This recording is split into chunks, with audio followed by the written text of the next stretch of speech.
Hey guys, welcome back to Cards and Comics. And we are live doing a recap of the Albany show. Hey Rocco, it was great to meet you. Glad you had a good show. Glad your grandsons had a good time. And I did too. Hopefully everyone can hear me okay. And we're getting started, yeah. So hopefully we get some folks in and we'll start like we normally do.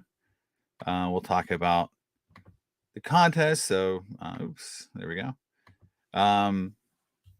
As of last time, still don't have a winner. So, and the contest still for this 1970 Rockaroo PSA 8.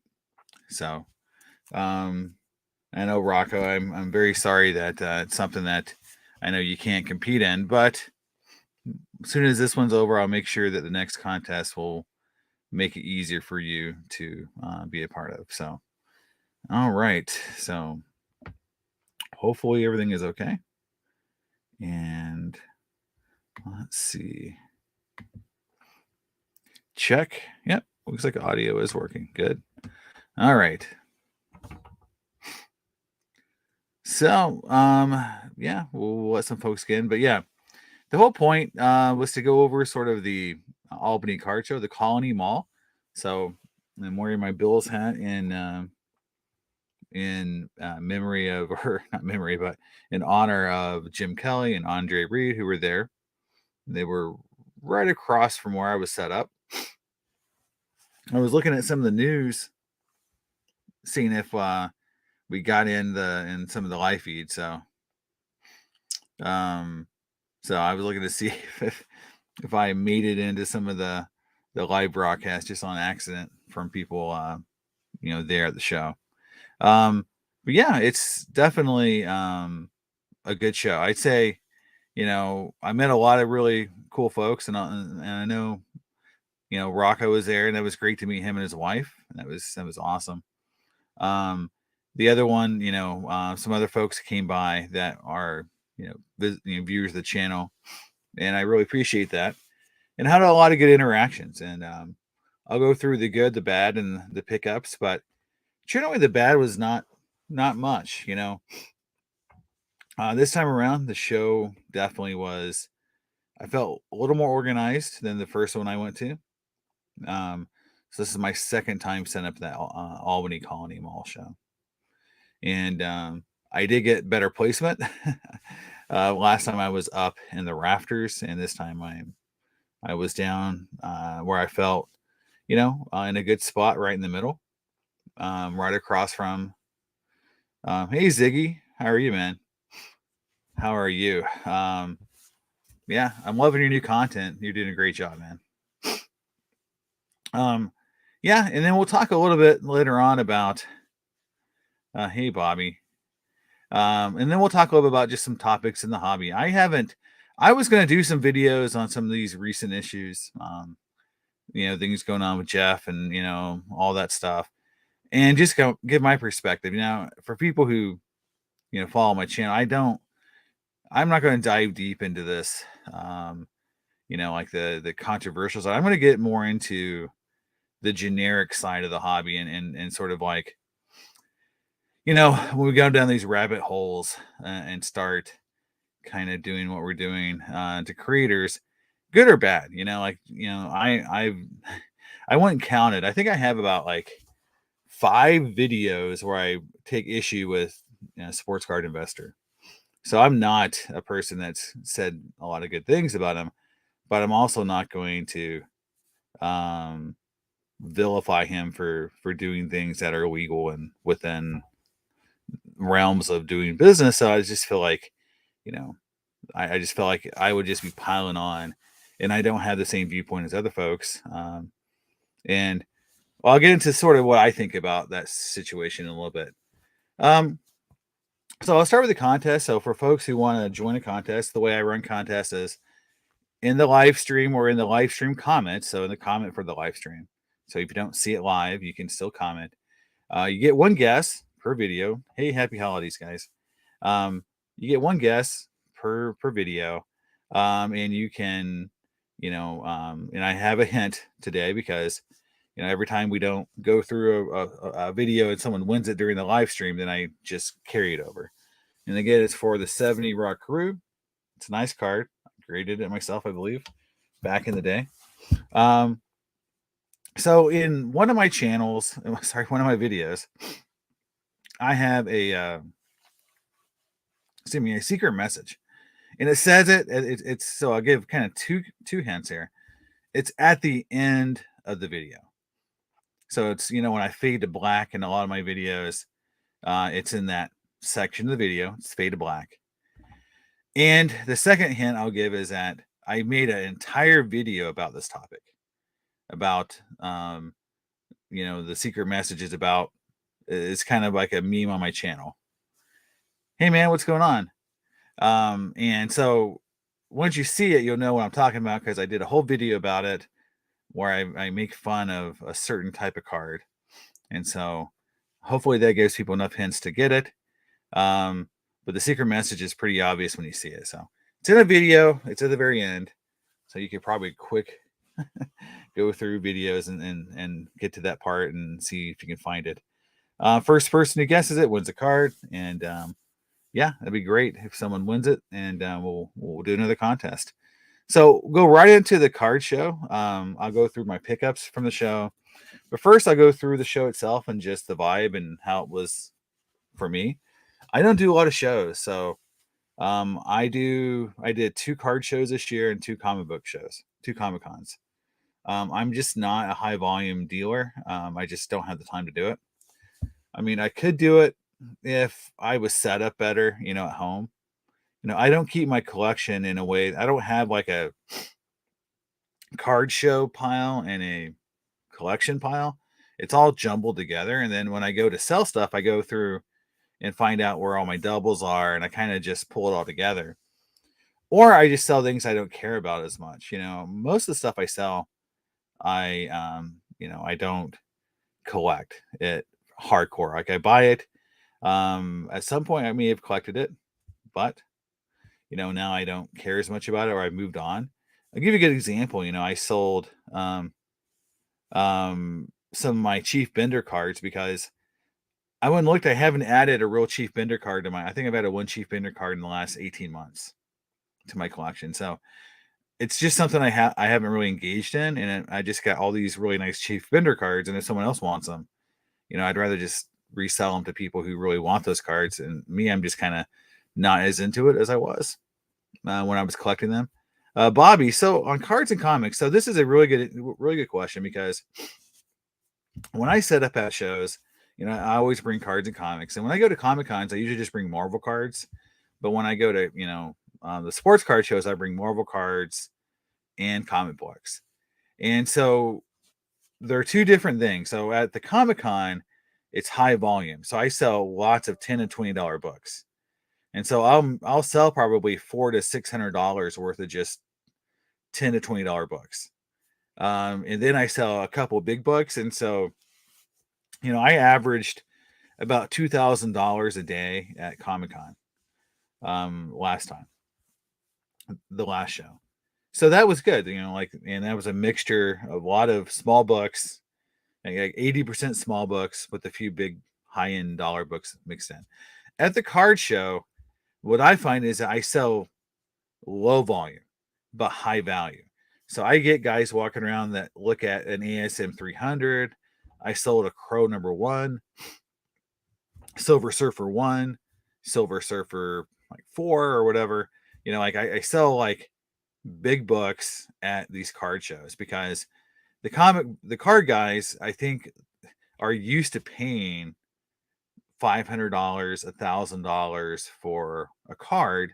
So the price point on some of these big books doesn't shock them. When I go to Comic-Con, I get tons of comments that this book's worth $400, this book's worth $1,000, this book's worth $2,000. Like they can't believe comic books are worth, and they're at a Comic-Con, which I always find funny. But a lot of people go to Comic-Cons aren't there to buy comic books, or if they're there to buy comic books, they're buying like really, like I won't say cheap, but they're not there to buy $2,000 comic books, right? You go to a sports card show, there's a lot of people that spend $2,000 or $3,000 on one card. So buying a comic book for 500, is to them not as big a deal.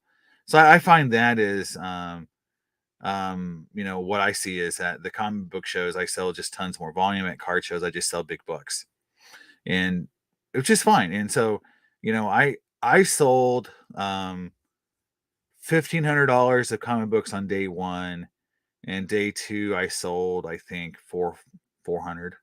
So I averaged about $1,000 a day if you average it out on comic books. So it's worth it. It's worth me bringing them. So that's one of the things that makes me a little unique and stand out on the comic book side of it. But when I go to Comic Cons, I do get two tables, and I didn't get two tables with Lucas because the promoter, because I didn't know, because I was in the rafters last time. I didn't know where it's going to be. I didn't really want to invest heavily in the show. Tables were kind of expensive because Jim Kelly was there and Andre Reed. So I just didn't know if I needed two tables or not. I could have brought a ton more volume. And that also kind of had a lot of folks mention that, like I have a ton of stuff. People don't just understand. I have just tons of stuff. I've been collecting since 1986. And, I have accumulated just tons and tons of cards over the years and comic books. So I have stuff I can move because I have a core collection. I talk about it a lot. I collect Willie Mays, Clemente, Hank Aaron, Jackie Robinson. Those cards are players I just don't flip, and King Griffey Jr. Outside of that, everything else is sort of just a card I could move and not core. So I brought a lot of Mike Trouts and Derek Jeters this time around because I collect them at one point, but they're not core. And if I can move them to buy other cards, I will. So, that's the thing is, but one thing I would say is, so as we might move my banner here so people understand where I'm at. One of the questions I got a lot at the show was this, pricing. So I'm going to go through three topics here on pricing. The first thing is the myth around the card shows are dead is really just that. It's really about having the right material and the right price, right? If you got stuff that people want and you price it right, you can have great days. And I moved a lot of cards. I did a really high volume in cards this time, and a lot of repeat sales and people coming back. And that's great. Now, I price things at a pretty reasonable level, and I was below eBay on most things.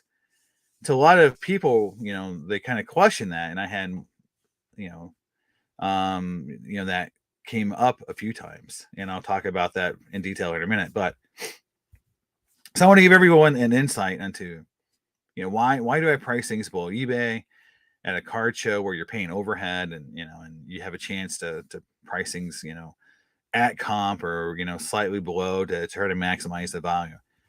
So here's the thing: is majority of my collection that I'm selling, I bought pre 2018, or I graded myself. So a majority of the stuff I'm moving today is stuff I picked up before 2018, or I graded from raw, or flipped from SGC holders to PSA. So my price point is really low on, let's say, 80% of what I'm bringing. The other 20% of the stuff I picked up recently I don't bring a lot of that stuff to shows, or if I do, I price it a little higher. And you'll see that. And when someone walks to my table and goes like, what's the price of this card? What's the price of that card? And one card's priced right at the comp. It's probably because I either picked up recently or it's something I don't care about moving as much. Good example of that was my 56 Jackie Robinson, my 52 Mantle, my 53 Mantle, my 71 Joe Namath. Those cards I didn't care if I moved, so I priced them right at comp. And I wasn't moving off those cards, right? Cards that weren't core or cards I didn't care about moving, I give, a discount, and, I would try to, make a good deal with folks. And I think people appreciated it. and it allowed me to have a volume day, you know, a lot of volume. Now, the part that I'm going to talk about next is the negative part of the pricing thing. Um, so for some reason, and this has happened to me when I was in Indianapolis, people like to brag. And I don't understand this about this card show mentality.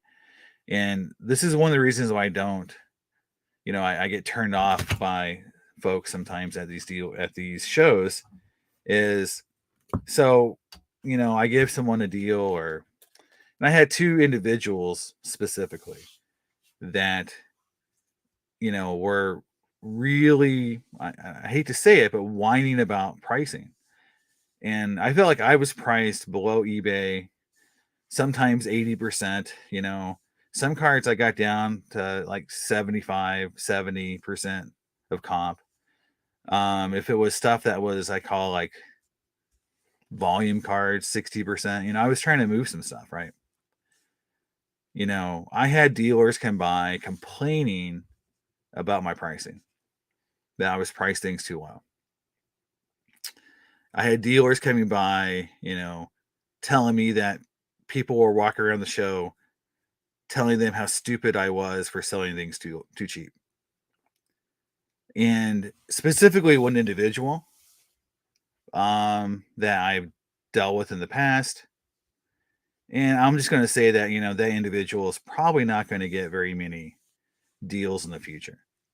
You can talk about getting a good deal and saying that guy is, you know, but when you call someone like stupid or, you know, those kind of, you know, terms for a price I gave you, then you're kind of cut off. You know, I'm not going to give you more pricing.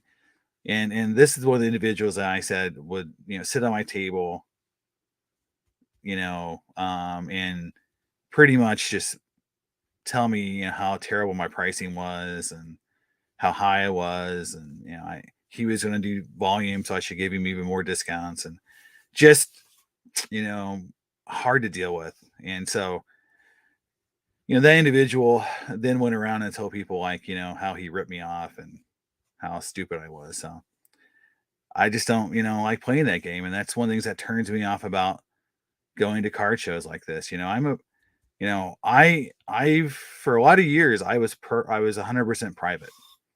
No one knew who I was, you know, because of dealing with people like that. So, you know, that's the thing is like, you know, if they want me to go to shows, you know, and have this kind of interaction with them, then, you know, those are the kind of folks that kind of ruin it for me because that makes it not very fun.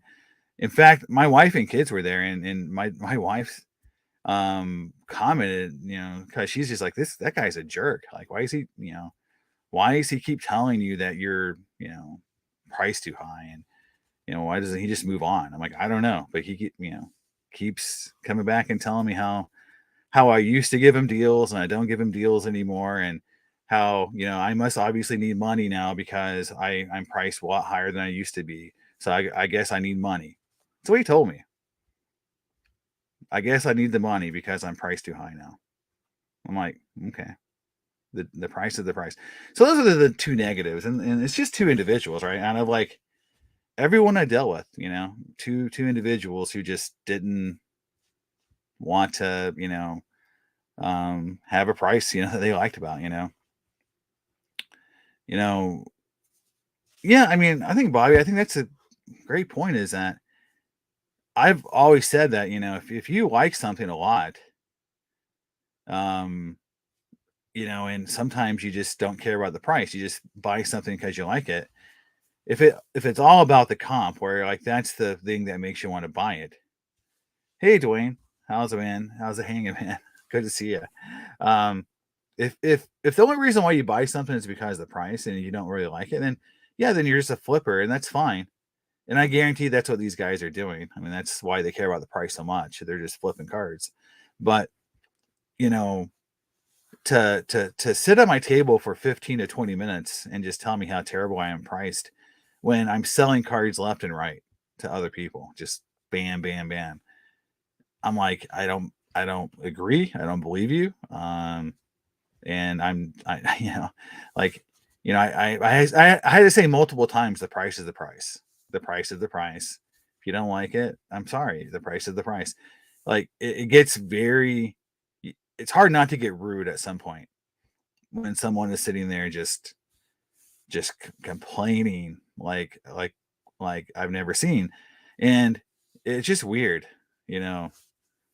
Um, like, and I try to be nice to everyone. I don't try to be mean, but like when my wife says that guy's a jerk, I'm like, yeah, you're kind of right. I don't. So I'm gonna have to take a little different strategy next show, just to end that. I'm just gonna have to say final price. Don't ask for any more discounts. This is it. If you don't like it, then leave. Um, because I just think that it just lingered. It just took, it was taking all my time to deal with these two individuals who just kept, complaining. Now that I had two kids set up right next to me that were awesome to deal with, and look, if I'm dealing with kids or people who are just in the hobby and they're new, I will give them discounts, man. I will give the kids that are coming around discounts. I'll trade stuff with them. I'll buy cards from them that I don't really want or need, just so that they have so they have transactions and have a good show. Like that's part of being in the hobby, man. Like, so if I gave that guy a good deal and they appreciate it, like those guys weren't complaining. Like the kids were going around having a good time and having fun, and they were thanking me for it. The adults in the room were the ones just, doing it to me the way you shouldn't, which is, you should say thank you if someone gives you a good deal. You shouldn't tell them how stupid they are. I think that is just common sense. But yeah, I had a good time. The kids next to me, the two guys sat next to me were great. We had a good time. We did some deals with each other. We bought cards off each other. It was fun. I bought cards off the guy behind me, set up with some wax, opened some wax. I mean, I try to spend money at shows too. If I make money, I spend money, and I'll show you guys some stuff I picked up. But, I try to make sure, people have, I'm not just there, selling cards and going home. I'm trying to, help other, collectors and too. And, if someone comes up to me, I had some guys there buying vintage, and I know they were buying it for sets and they were collectors. And, I was definitely trying to help those guys get cards they wanted. I brought cards the second day they asked for. Another thing about the show that was really interesting was hockey was good. I have a lot of hockey. I've never brought it to a lot of shows because I've brought hockey before and people just didn't care about it. And this time around, I had hockey and it sold and it was good. And I sold a lot of good stuff, hockey cards. I probably sold, I think if I counted it up, close to $800, almost $1,000 on hockey cards at the show, which is great. I mean, if you can make your money back on and just sell hockey cards at a show like that, that's really fun, man. Hey, man, how are you, Art?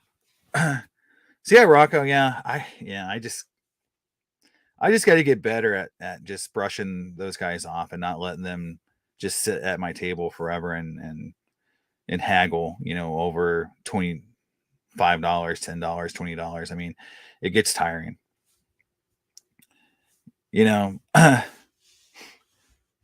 Yeah, I mean, I think Bobby, the idea is like, yeah, I mean, it should be something that, makes you want to come back and have another interaction with someone. You know, um, I think that it should always be like at the end of the day, like, hey, you treated me fair, like on both sides. I think that is, like fair could be, like I paid a little more than I wanted to, but it was still fair.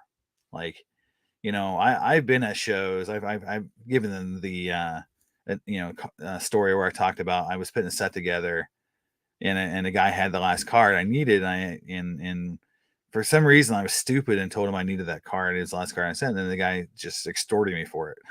Like, that's not. I as a dealer, you could do that, but to me that's not being fair. It's not trying to be a good guy. It's like trying to like take advantage. And there's dealers out there who do that. I mean, I get it. That's what some folks are. They're just about money and and making it, and making it rain, money. But I've never been that way. I'll always try to have fair dealings with folks because I just don't feel like it's worth it, from a karma perspective, to sit there and rip someone off and kind of knowingly do it. I'm sure I've unknowingly sold someone a card that was damaged and I didn't know about it. I mean, I'm sure I've done that before, but I know I haven't done it, where I did it on purpose. And so, I try not to do things like that. I think that's the thing, is like, if you know something's damaged, you should say it. You should point it out. I had a Mahomes rookie that was damaged on the back, and I was showing people like, hey, this card has a little ding on the back. That's why it's priced at half comp. So yeah, I think price banter is part of a healthy hobby.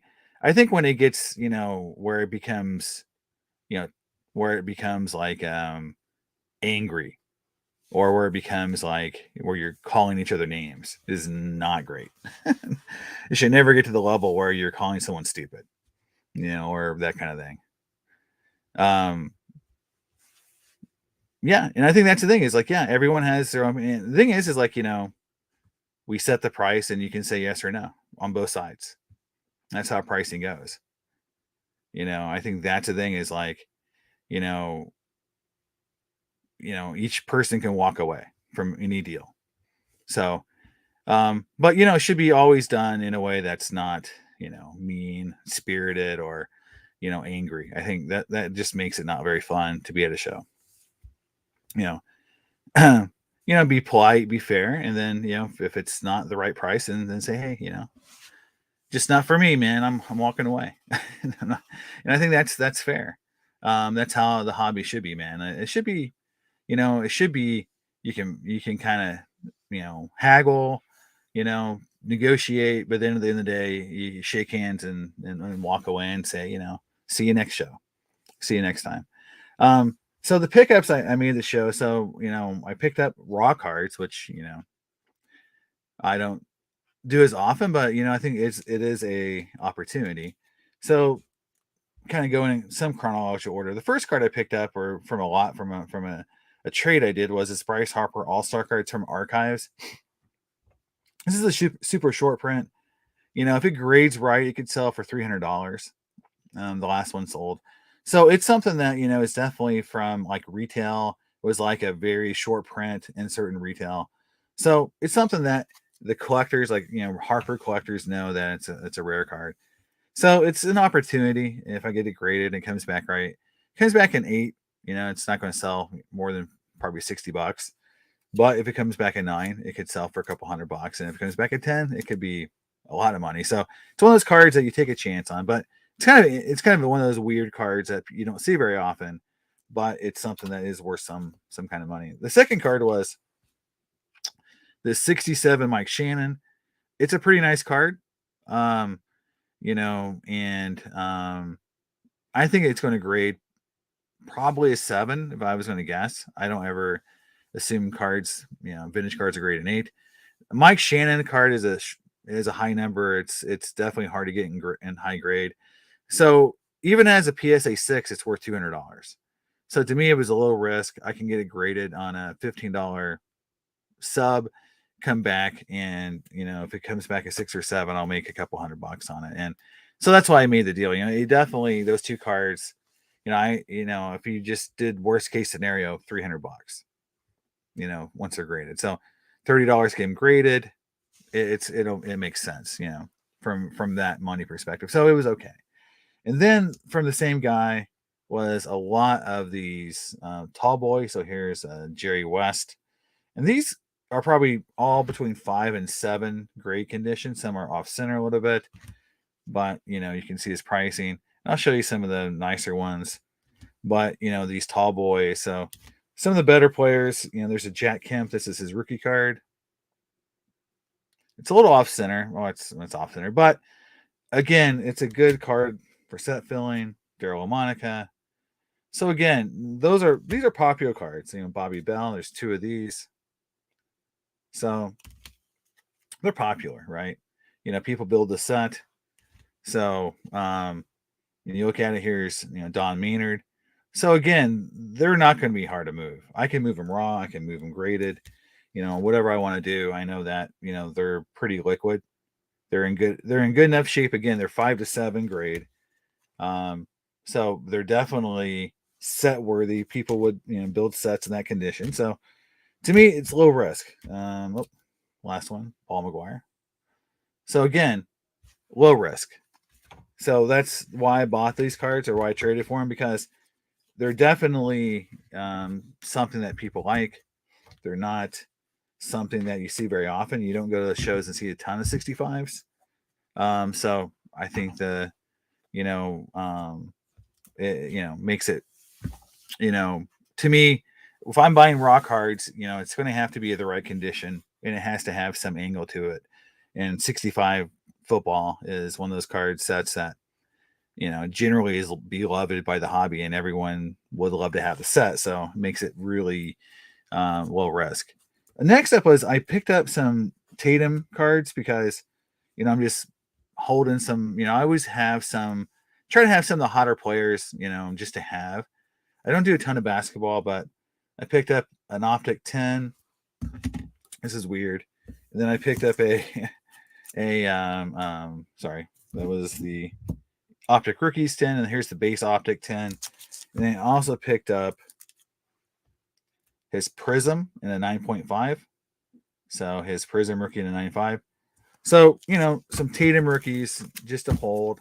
He's having a great year. Might be MVP. So it's one of those hold and maybe sell during the playoffs. Or, the next show I'll have a hot card. I definitely want to go to Boston and do a show. That's really where I want to go next. If I'm going to go to another show, I'd love to set up in Boston and just spend a day in Boston with the family and then do a show. That's kind of what I'm really hoping to do eventually one of these days. And so I picked up a Kevin Durant Finest 10 rookie in a trade. Definitely, from a good one of the guys I did a lot of vintage cards with. Good guy. I'm hoping that he gets in the comments. I'm really bad with names, so I just keep reminding me who you are in the comments. But if you're at the show, I love it because everybody, again, outside of two people, were really, really fun to deal with, and everyone was doing a good job. You know, um, you know, trading. People had their values right. It was like a great experience. Like I said, 99% of the time, it was really awesome. So this is one of those cards where it's a 10, it's a refractor. He's one of the all-time greats. It's just one of those cards that will eventually, find its way to another person's collection. But, I think it's something that's safe to hold. And then I'm a Steelers fan. So, hey, Dustin. Hey, man. Yeah, on the benders. I was talking about that earlier. Yeah. You got some of my rare bender cards. It's awesome, man. I'm glad it's in someone who cares about them because, um, you know, people who just kind of flip a little bit, um, I always love it when I sell to collectors I knew who were going to love the cards, or if they're going to move the cards, they're going to move for another piece for their set, their collection. I've told the story about the guy that bought my 55 or my Aaron rookie, my Banks rookie, about he was building a collection for his kid, and it was like he was wanting to, create this thing for his kid, and it was all about nostalgia. And then before I even get home from the card show, he's got him on eBay listed. And it was kind of disappointing.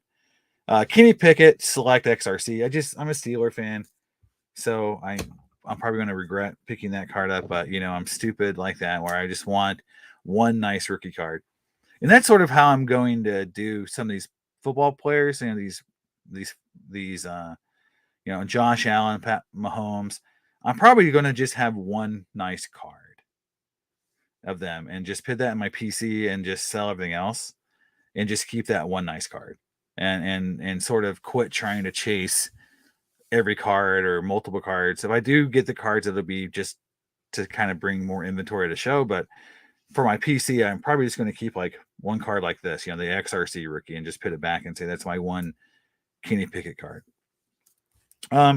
This came from Dustin, so this is one of his cards. This, and I don't have him, so that's why I was really excited. The 34 batter up Hank Greenberg. And I like batter ups. I know people don't like batter ups because they think maybe they're a little ugly. I have always liked this set.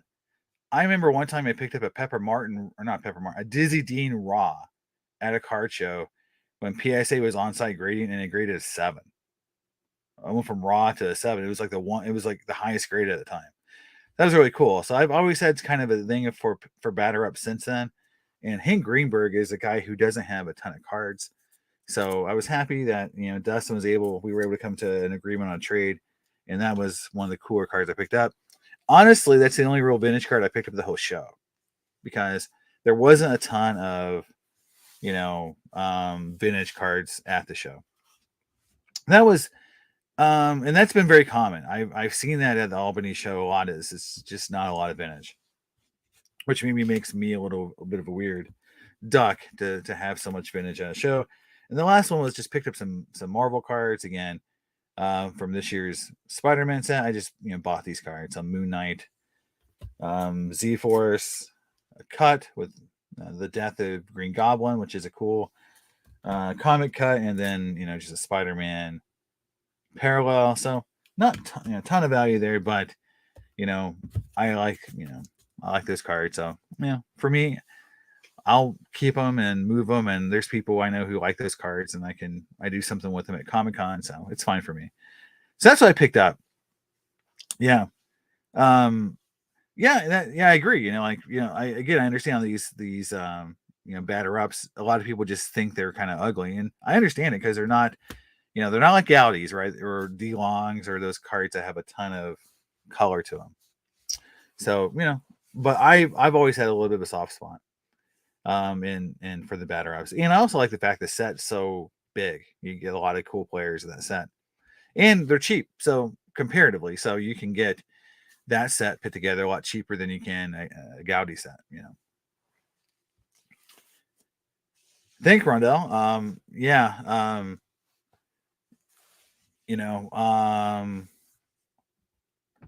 Sorry. Sorry, Rocco. I'm sure that. Oh, I think it's you. Hey, Carlos. Yeah, that what you saw at the show was my collection, right? Or how I collect. I'm 80% vintage, and even my mail days don't show that enough. But I'm 80% vintage. Like, when I pick up new stuff, it's Griffey's and 90 stuff, and maybe some newer players, like I just showed the Jason Tatum cards. But the overwhelmingly, like, everything I pick up for the most part is vintage. If you were to look at my boxes of cards I have behind me or in front of me, in a shelf, it's 50s, 60s, 70s, 80s, 90s. It's not tons of modern. And I definitely will run through the modern cards a lot faster than I will older cards. And I definitely bring a lot of my doubles and or condition cards I don't care about moving. So, yeah, Carlos, I just got a PSA order pop, and the best card in my whole order was a hockey card. So, just letting you know, I'll be having a PSA reveal with another really good hockey card. I thought it was even better than I thought. I thought I actually had a huge card in my order, but then I looked at it wrong. It was the All-Star card, not the base card that I got graded. I was excited for about a day. Then I looked at it again. I'm like, oh crap, it's the All-Star card. So I almost had a really cool card from hockey, and I have a cool card, but it's not as cool as the base card would have been. But yeah, hockey was great at the show. I was surprising, and I brought more the second day. I had people requesting more hockey. It was the most pleasant surprise of the show, because then it shows that I can bring hockey, because I have a lot of hockey, and move it, because I have a lot of cards I need to probably move and have some churning of that inventory. So hockey was so well received. It was like not just one person. It wasn't like just one or two guys. It was 7 or 8 people, and a lot of people knew the players. They knew it was hot. They knew the young guns. They knew And I know some hockey. I'm not an expert like Carlos is.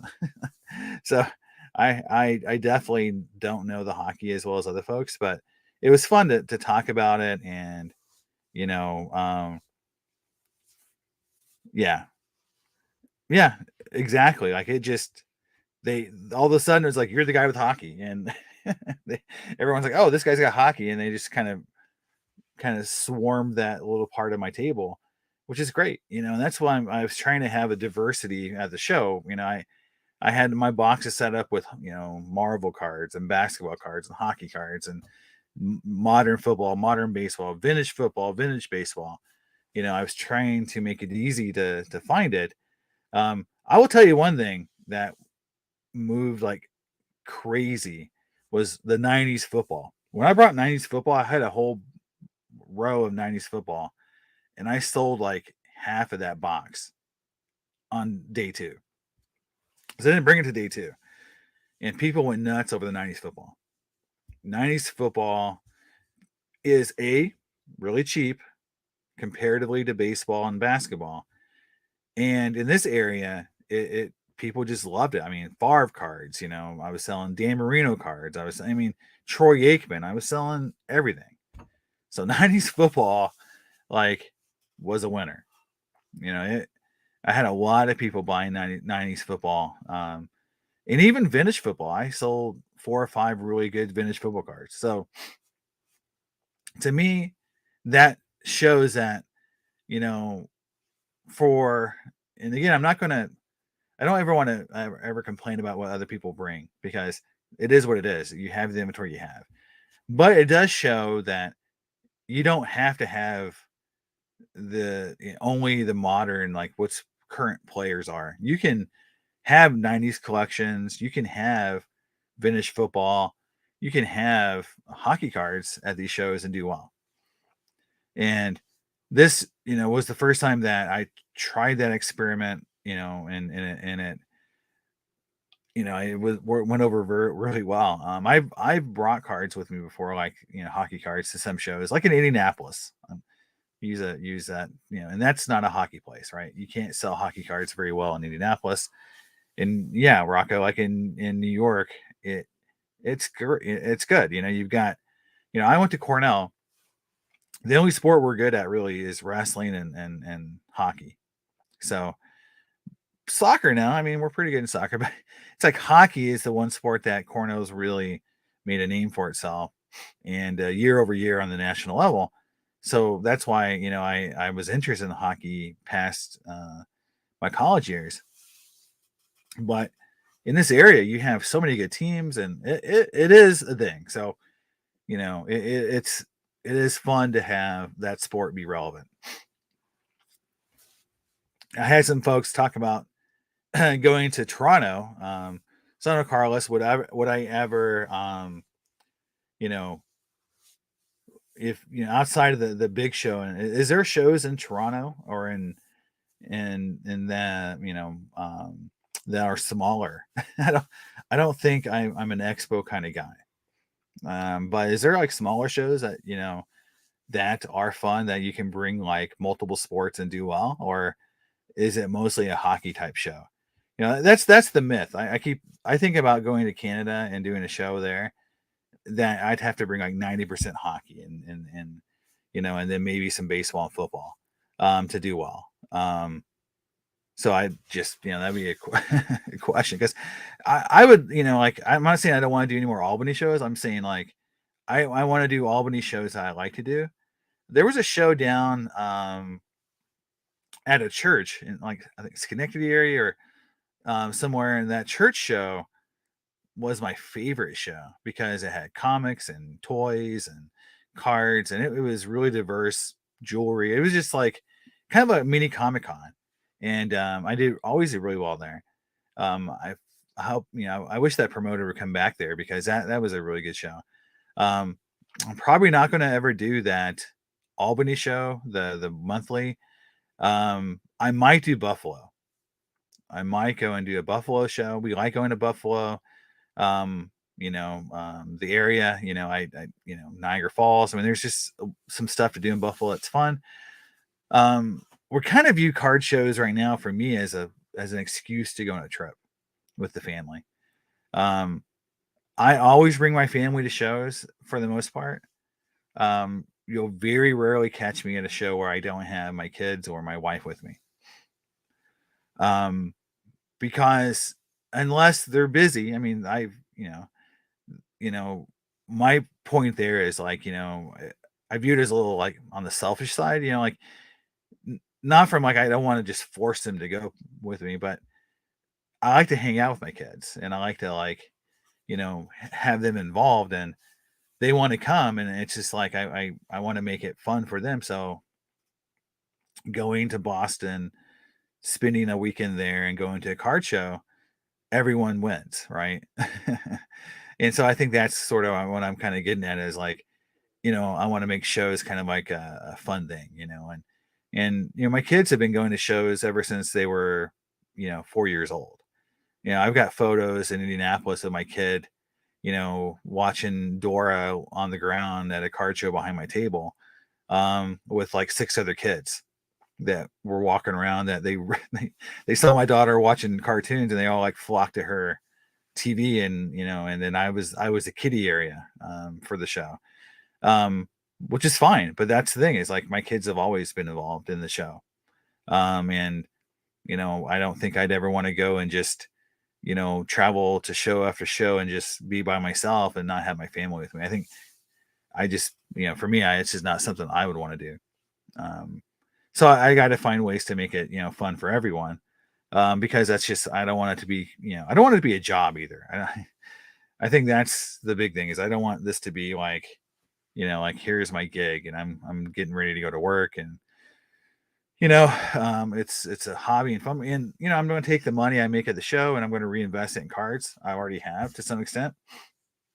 So be on the lookout for some mail days coming up, guys. I'm going to have some pretty cool mail days with some cards. I'm actually adding to my core collection for the first time in a long time. I bought a card that I had my eyes on for a long time, and now that I had some cash flowing in from the show, I went ahead and just pulled the trigger. Um, and it's like a huge card for my collection, so it's great. And one of these days, I will have the maze of Aaron collections completed. It's just going to take a long time. Prices are still pretty high on a lot of the cards I need, but I was able to get a key card with some of the money I made. So that's sort of how I look at these shows too. Is I don't just take the money and it's like, okay, well, I made a bunch of money. I'm going to take that money and reinvest it into the whole. Yeah, Rocco, it's Bobby Orr. Yeah, I didn't see that comment. Yeah, it is Bobby Orr, the card I got. It's a peachy too. It's a peachy Bobby Orr card, but it's the All Star, not the base card. So at first I was like doing backflips, and I'm also like, why isn't PSA upcharging me here? Like, then I realized, oh, okay, they could have upcharged me, but they didn't. So I think after the debacle of that 4-card PSA order where they upcharged me, what was it, $600 on 4 cards? After that, maybe I get a free pass for a few cards that they're not going to upcharge me on because the value went past the stated value on the sub. But I will have a PSA reveal coming up pretty soon. I've got 22 card vintage ish sub from the national, and there's going to be some fun cards in it, guys. So it's going to be a good fun one, but it's not going to have killer cards because of the valuation of that sub. My big sub from my raw Griffies are going to be sent out probably next week. So they'll be maybe end of the year, maybe January, but I'll be subbing out some of my big raw Griffey cards, the autos, the refractors, the some of the bigger ones I have raw, like the Crusade, the Chirography, the established Frank Thomas. So those will be going out in a week or so. and so they'll be on a faster track because of the value. So I'll get those back quicker. So that's going to happen. I have also another box of 99 Finest. I will be opening and busting and doing a box break on that. I did pick up my 99 Finest refractor Griffey. So I am missing one base Griffey. It's the 94 Finest to have every base Griffey refractor from the 90s. So I'm missing one card. So hopefully I can get that this year to have it done this year. So that'd be great. But if I get it next year, it's what it is. So I am getting close on some key sets I'm building. So that's fun to actually, have something get completed at some point as a set builder. That's always a fun thing to get done. But yeah, and the last thing about the show is that, seeing, how the autograph side, Jim Kelly and Andre recreate a lot of excitement. I can't really say anything negative about the promoting and Lucas, the guy who runs the show. Nothing negative there for me. He did, I think, what he's supposed to have done. That side of it looked like it ran really well. I didn't hear a lot of complaints about, people, not getting what they wanted or not getting what they paid for. So I felt like that side of it went well. The only thing that kind of sucked at the very end on the second day was they brought in some dance people with really loud music, and we were trying to do deals, and they had the music way too loud, and that made that experience really tough. So I think that if they could just not blare really awful modern music for an hour of a card show while you're trying to do deals would be great, considering that we paid money to be there. And it was very hard to even hear anyone talk with the music being that loud. So that was really dumb on the part of just the show, and not the show promoter, on the part of the venue. So that part was rough. Now Lucas did say he's working on a Saratoga show, and obviously if he does a Saratoga show, I will be there because it's in my backyard, and I will do that show. So regardless of how I feel about timing, or if I can be there, I will be there, because Saratoga is my right down the road for me, so I can hit that show and do that show really easily. So the last thing I want to talk about, and I said I would spend some time on some of the recent things going on in the hobby. So I'm not going to talk about whether or not the big thing that came around the PPP loans and all that. I'm not going to talk anything about whether that was good or bad in terms of, do I feel like something was wrong or right with it. I would just say this is that we're getting dangerously close in the hobby and around this content to going on some witch hunts here, and to create some mob mentality around things. And I feel like, it's hard. Because there's two things: there's optics and there's breaking the law.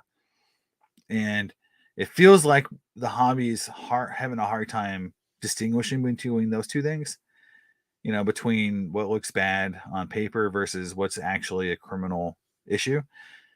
And that's where I think we get into some danger. And I feel like that is tough as, a content creator, because that mob mentality strikes both ways. Because, I haven't put videos out about it because I feel like, by being neutral about it, you're going to get slammed from both sides. And I watched, how they treated Ziggy and some of the comments that he made, where I felt he made some really legitimate statements. And I mean, just people just saying the awfulest things. And I feel like if that's where we're at, where, people can't have differing opinions or just want to have a discussion without it being full of, comments like, do you dip for 30 straight comments, and people just, attacking you personally, that's going to make, just having normal conversations in the hobby a lot harder. I feel like that's disappointing that we get to that level where it's just so much anger and resentment that you can't even have an opinion that is even neutral without being attacked. And I think we're getting that level of kind of the mob mentality of just going around and just man, it's like almost like a Clockwork Orange a little bit. It's just not the things I want to really be involved in, for something that's supposed to be fun. Now, if that's fun for some people to be that angry or that upset about these things, then I guess that's fine. But that's why I'm probably not going to talk about them, in terms of just the issue, right? I'm talking about just the how it is as someone creating content on YouTube and having conversations. I feel like, there's a lot of things that aren't going to be said because people are now, I think, a little afraid to say things because, there's this group of folks that will attack you for saying things. And it's just not probably worth it for some folks to deal with that. And you can say people are cowards, or they're, for not saying things, or they're not speaking up. But you got to see that, for some folks, it is just about the hobby and about having fun. And those topics just don't create a lot of joy for me. So, I'm not going to be like making videos about it because of that. But I understand that it's important that the hobby have some level of oversight. And when I see an issue that I want to talk about that I feel is a problem, I'll say it. But hopefully I don't do it in a way that, you know, um, you know, accuses people of things without really facts. And I'll try to avoid doing that for sure.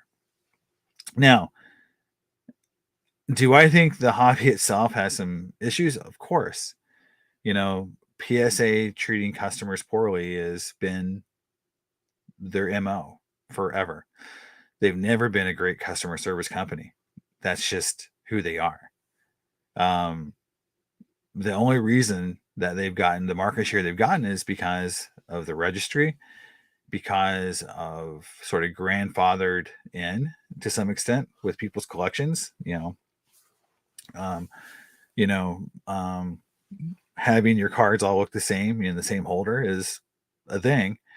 So yeah, I mean, there's things that are right and good and bad with every grading company, but you know, we're going to have more and more of this delineation coming up. You know, SGC, PSA, the grading side of it is starting to, um, I think eventually PSA, unless they just totally lose their mind and do some things that are so awful, I just can't see them losing the leadership in the market share that they have, to anyone else at this point. And so if we take that reality and try to understand it, I don't know, maybe that will give people some idea that, hey, you can hate PSA, but they're always, at this point going to be the market leader until something happens that we don't know about. So to just keep saying how much you hate PSA is fine. You can hate PSA all you want, but they're the market leader. And it's like saying I hate Panini right now, but they make all the football cards. If you want to collect football cards, you're going to have to buy Panini cards. If you want the best value and highest price for your cards, you're going to have to use PSA for most cards. And that's sort of just how the hobby's working right now. Could it change? Sure. And it probably will at some point. I mean, saying like there's going to be some changes in the future that we don't know about. But right now, that's not how it works. And I feel like it's one of those things, again, topics that we talk about is that PSA just, has handled things from that customer service side of it so poorly that it makes people just wish they weren't number one, because they just get sick of dealing with some of the issues that they constantly create. And I get that. But it's, they're going to have to do something just horrible. Like, I don't know what it would take for them to lose share. I don't know. I honestly, I don't.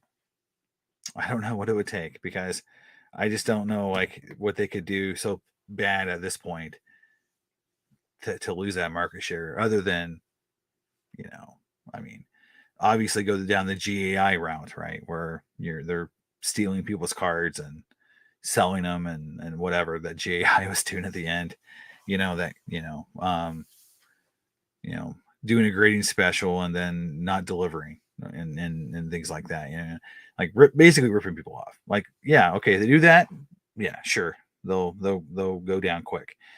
I just don't see it happening. So that's, I think that's the thing is, when we're in this hobby long enough, it's just there's some things that are just facts, that suck. I'll say sometimes it does suck. And that's why, as collectors, I think we have to sometimes just think about it like, hey, if you hate PSA, use SGC. That's great. Keep your cards raw. I think right now also, like, the idea of keeping cards raw, that's something I thought about the show for the first time in a long time. Was, do we really need grading for everything? Even modern, like, will people eventually quit grading cards? I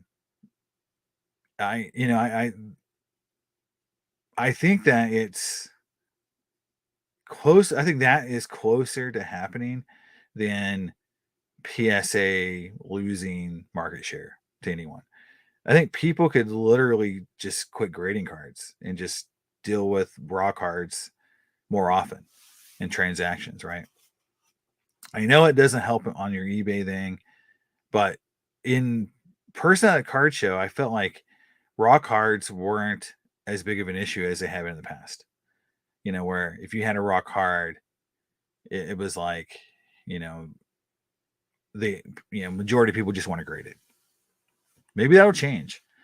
And if that changes, then there could be some shifting in the hobby, but I don't know if that will ever really take hold again. Raw cards, but it's an interesting time for sure. And I saw a sport card dad talk about next year. In terms of economics side of it, that side of it.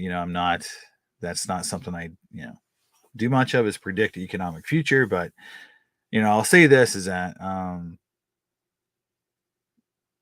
we need to watch certain things, like the price point on boxes, the print runs, the the strength on the secondary market for certain cards. I think those will be things that will give us some really indication on how healthy is the hobby. Do as fanatics, are they going to invest in the hobby the right way? Because one of the things from being in manufacturing and being in product development my whole life, for the most part, working, I look at this. So I bought a box of Stadium Club, and I'll give you my perspective on this box of Stadium Club. I noticed that all the inserts were manufactured using the same technology for the most part. And I can hear my supply chain guy saying to the marketing and developers, like, hey, look, use the same cardstock, the same printing technique, because that will save you money. That means that you'll get your cards printed faster. And that means that you won't have to do a costly changeover, which will have to upcharge you again and charge more money. But also, it means that you'll get less cards, like, in that same amount of time, right? So if you want more cards, more volume, get more output, then make all your cards use a very similar technology, right? I think that's sort of what's happening. I look at that set, I'm like, why does the inserts all have the same basic look and technology? And that's, I guarantee that conversation probably got had by someone. Supply chains F, don't use different materials, just use what we got. And no one cares because the inserts are just thrown away anyway. All anyone cares about is the autographs and maybe the parallels, which are just a different color foil. And I think that is so far away from where the 90s was and made us want to collect the cards because they made them unique and cool. Disappointing. Very disappointing. Hey, Paul. That box of Stadium Club outside the on-card autographs was some of the worst designed inserts I've seen in a long time. And this is coming off of Fleer Metal Universe multi-sport thing that was an abomination of set design. And again, being told most likely by their manufacturer, the company making their cards, don't do different things that will make it hard to make those cards because we'll have to charge more money and you'll get less volume of cards because of how hard those cards are manufactured, right? I think if you look at it, we talk about today, I don't think we talk enough about the people making the cards, about modern cards. Like, we complain a lot about the quality of the cards, about the design of the cards, and all that. But how much of that is being driven by that printing company, and by the need to keep costs down, or just have availability of supply? If you say, well, I want to make this cool looking card that has this really unique material, and it's like, well, that's on an 8-month back order. Or I can just use the same cardstock as the rest of the set and get them out there in 2 weeks or 2 months. What they're going to choose, right? So I feel like we talk about how creativity in cards is so terrible right now, and I agree with that. But I do think the manufacturers are driving that. When you drive for efficiency, believe me, efficiency also means sameness or blandness. Because if everything's the same, then you don't ever have to change over. You don't have to change any printing price. You don't have to. It's like you can just keep the machines locked in, and you are more productive. You save money and all this great things from a cost perspective, but from a creativity and design perspective, it's terrible, right? I feel like in the 90s, they definitely cared a lot about design because they were competing with each other. Right now, these companies don't compete very hard, so they know they don't have to really make the cards look nice. So it's just one of those things where looking through that box of Stadium Club, I'm like, this was designed by a supply chain guy, not a product developer or a marketing person. Like, some supply chain guy just said, no, this is all you get. You get 3 different colors of foil, and you get this kind of cardstock, and that's all you get because the Stadium Club, who cares? It's all about the 2 on-card autos anyway, right? It just makes opening the pack so boring to see those inserts and be like, oh, well, this card isn't special at all. Whereas I remember in the old days, the triumvirates, right? Those were just really awesome looking cards. And if you saw the one, I mean, if anyone's seen what they look like in this year's set, it's appalling. It's, I mean, the lack of care that went into those sets, those designs is what the state of the hobby is right now. The hobby is very lazy in certain and in that side of the hobby, like design, quality, execution. For the price point that we're paying, we're definitely not getting, what the quality and the design that we probably deserve. And I said it a lot, is that we made better cards 30 years ago than we're doing today, from design, quality, across the board. It's one of the few things where you can say we're one of the few hobbies that's gotten, on the modern side, we've taken steps backwards dramatically from where we used to be. And if I look at like I do like guitar collecting, right? I will say honestly, like you can buy a cheap guitar today that's probably better than a guitar made by Gibson and Fender in the 80s. Yeah, Ziggy, yeah. But this has happened to me before where a dealer's because they're basically saying like you're undercutting them. That's the complaint. Like you're making it where they can't sell their cars because you're undercutting them.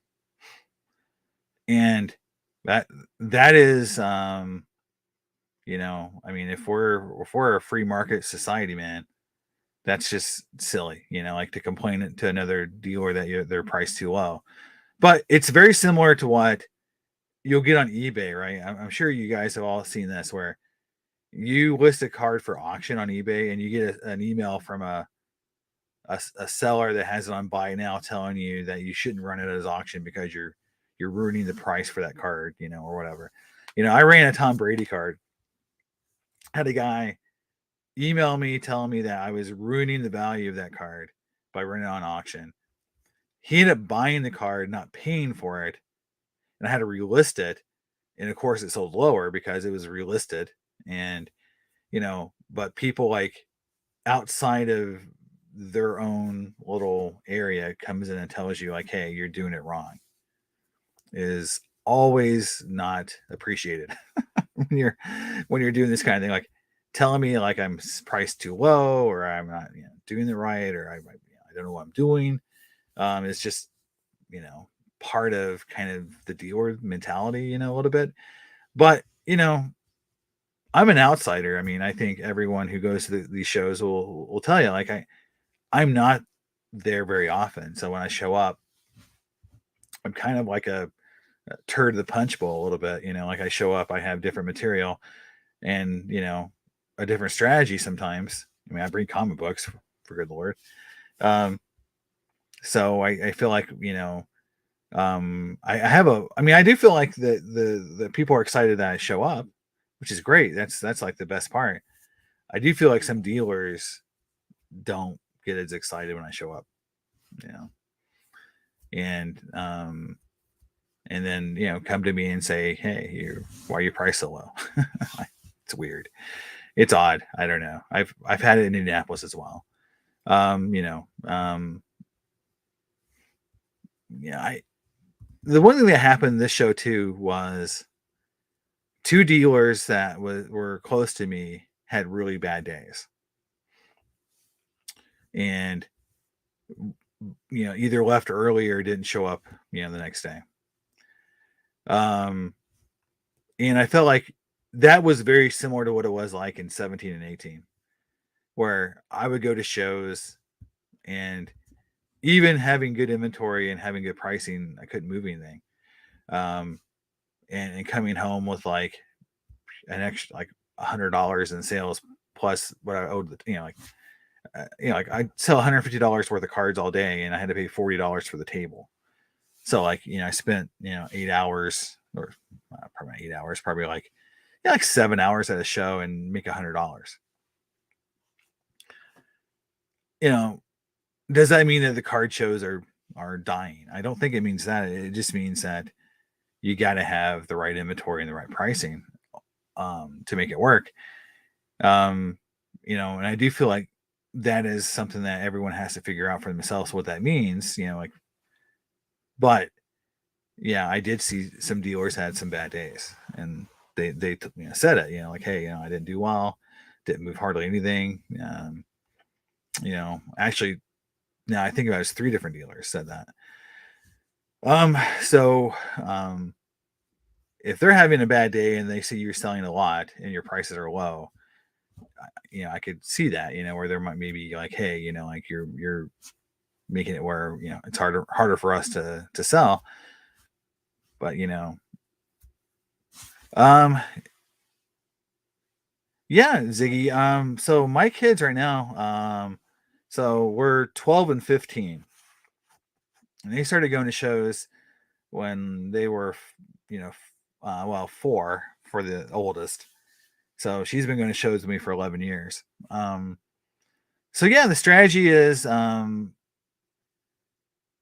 so they help me get the cards together. So they help me, you know, price.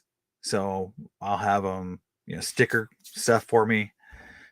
Or I didn't sticker my cards this time, but when I was at the Comic Con, I had stickers on all my comics. I didn't have time to do it for the cards this time around, which is unfortunate. I'd like to do that. I just ran out of time, but they helped me price. But again, to make him interested, I talked about earlier, was I try to go places they want to go. So for them to hang out all day in a mall and then they could walk around and shop, it was Christmas time. They were shopping for friends. It wasn't hard to convince them to show up with me to a mall. I got two girls, 12 and 15. They like to shop. They like to eat mall food. They like to walk around the mall. So like, they help me set up. They help me pack in. After I'm set up and we're ready to go, they kind of wander off a little bit, come back, so, it makes it, easier for them. They go to Comic Cons. They like to walk around, look at the jewelry, get some stuff there. So like, they like the shows because there's things for them to do. If I took them to the Albany monthly show and had them sit there, they would be really bored. So I don't think that would be great for them. But if we went to Boston for a show and they got to hang out at a museum or walk around Boston, go see Harvard, whatever, go to the docks, do whatever fun things to do in Boston, then go to the show for 4 or 6 hours and help me out, they wouldn't complain. So it's sort of planning some events, having a fun time in and out of the show. The first time I set up the Albany show, we actually went and stayed at a hotel in Albany. And so at night they could go to the swimming pool. They went shopping, because it was at the mall. So like, they had things to do besides just going to the mall or just going to the show. So, that's sort of how we do it. But, they help me pack in, they help me pack out, they help me set up, they do all that with me. So we definitely, have a thing. And now they don't care about the cards or comics. They're not walking around the show engaged from that perspective, but they like to be there. I mean, they like hanging out. So, and I like them to be there with me. I mean, I said it earlier, is I won't probably go to shows where I can't really hang out with my kids and my family while we're doing something, because that seems like it would be just like a job. Now, if I go to a show just to go to a show without me being a dealer, they don't come with me. Now, my daughter was with me at the National. I don't think I met a lot of people at the National. National is such a big show, but if you saw me at the National, and I know I ran into a few folks from the show at the National, my daughter was with me the entire time. She was walking around the show with me. So she was with me the entire time, and she was a trooper. Now, after the show, we went shopping in Atlantic City. So she had some fun. But yeah, we were there together. So yeah, so I'm looking in the comments here. I don't know if I'll look even a little bit. I don't think anyone has guessed the card yet for the contest. So again, if anyone wants to win a 70 Karoo, the contest is, again, for anyone to put a comment in the section. There's a secret message in one of my videos. Is at the very end. It's concerning a type of card that I do not like. And if you can type out what that message is in the comments, you'll win the card. And I'll send it to you, and we'll contact me through email, and I'll give me your address. I'll send it to you. So just have to put a comment either in the live stream or on the video after it's over, and that way anyone who views it after the live stream can enter and win. And then we'll move on to another. I like to do giveaways, just to have fun and make it interesting, and get maybe some views on my videos, get them up there a little bit. So But I'm going to end it now. I appreciate everyone who was at the show, who talked to me, came up to me, said anything to me. And I got to meet some really, really awesome people. Meeting Rocco was great. His wife, meeting those two folks was just awesome. Dustin, he did, him and his buying the vintage cards and just having great conversations. So that's the thing is like, I'd rather have those conversations and sell. That's what's fun for me. And again, I've talked about it a lot. It's about the connections and being involved with folks and having that face to face is a lot more fun to me than selling. That's just what I'm there to do. But I like having that interaction. So I appreciate everyone who said hi and showed up. I saw some folks subscribe to my Instagram and YouTube channels after the show. So that's awesome as well. So, but yeah, I appreciate you guys, and I'm going to end it now. Hope you guys have a great weekend coming up. Great holidays if I don't talk to you guys before then. And but I will definitely try to have something a little bit coming up for another holiday. But look for my PSA sub reveal and a box of Finest 99 coming soon. All right, guys. See you next time, and I'll check you out next time on Cards and Comics. Bye, guys.